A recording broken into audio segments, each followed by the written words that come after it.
တောင်မြို့နယ်မှာမဝေသတဲ့မြို့နဲ့မမြင့်မြင့်သူရှင်အတူလာသူဒေါ်တန်းတန်းဦးဒီမင်းတော်တောင်မမဦးဒီရှိလူမျိုးရောပိုင်းတွင်ရောက်ရှိနေပါသဖြင့်အမြန်လာရောက်ပြေဆုံးပါ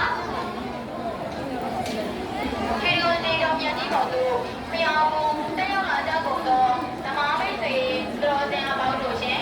ယနေ့သည်ဖျောင်းမှုလာရောက်ကြသူများအလွန်များပြားခြင်းဖြစ်သောကြောင့်မိမိတို့နှင့်အတူပါလာသောကလေးတကယ်များလက်ကင်ဖုန်းလက်ကင်အိတ်နှင့်တောင်ပေါ်ကြီးလောကရတနာများမိမိတို့ကိုယ်တိုင်ထိန်းသိမ်းဆက်လုပ်ခြင်းဖြင့်ကုသိုလ်ယူပေးကြပါရန်လေးစားစွာ